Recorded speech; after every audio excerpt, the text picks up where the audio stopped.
દિલ્હીમાંથી સુરક્ષા એજન્સીઓને મળી મોટી સફળતા। સુરક્ષા એજન્સીઓએ લશ્કરી તૈયબાના આતંકી શબ્બીર અહમદ લોનની ધરપકડ કરી। બાંગ્લાદેશમાં રહીને પાકિસ્તાની ગુપ્તચર એજન્સી આઈએસઆઈના ઇશારે લશ્કરનું એક નવું મોડ્યુલ તૈયાર કરી રહ્યો હતો।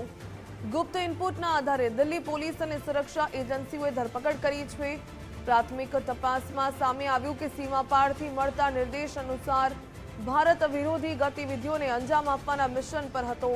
એજન્સીઓ દ્વારા પૂછપરછના આધારે દિલ્હી અને આસપાસના વિસ્તારમાં આતંકી શબ્બીરના સાથીઓની જાણકારી મેળવવામાં આવી રહી છે।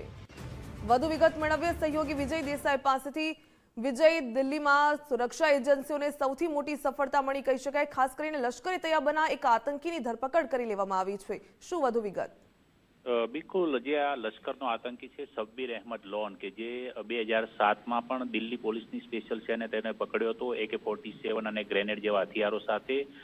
ત્યારબાદ તેના તાર છે હાફિઝ સઈદ સાથે સીધી રીતે સંકળાયેલા હતા અને છેલ્લે 2018માં જ્યારે તિહાડ જેલમાંથી મુક્ત થયા બાદ ફરીથી તે આતંકી ગતિવિધિઓમાં સંલિપ્ત હતો અને તેના આધાર પરથી તેની શોધખોળ લાંબા સમયથી ચાલતી હતી। જ્યારે અત્યારે જે બાંગ્લાદેશની અંદર રહીને જે પાકિસ્તાની ગુપ્તચર એજન્સી આઈએસઆઈ છે તેના ઈશારા પર ભારતની અંદર એક નવેસરથી ટેરર મોડ્યુલ ઊભું કરવામાં આતંકી શબ્બીર અહેમદ લોન છે તે સંલિપ્ત હતો અને તે ગુપ્ત ઇનપુટના આધાર પરથી તેની દિલ્હી સરહદ પરથી અત્યારે દિલ્હી પોલીસ અને ગુપ્તચર એજન્સીઓ દ્વારા છે ધરપકડ કરવામાં આવી છે।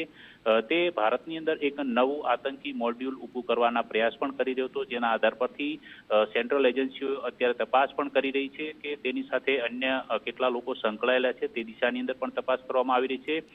ઉલ્લેખનીય બાબત એ પણ છે કે દિલ્હીની અંદર અનેક જે પોસ્ટરો પણ આની પહેલા લાગ્યા હતા, તેની અંદર દિલ્હીની અંદર, કોલકાતાની અંદર પણ ભારત વિરોધી જે પોસ્ટરો લગાવવામાં આવ્યા હતા એ પોસ્ટરોની પાછળ પણ આ આતંકી મોડ્યુલનો હાથ હોવાની જે પ્રાથમિક વિગતો મળી હતી ને તેના આધાર પરથી કાર્યવાહી કરવામાં આવી રહી હતી।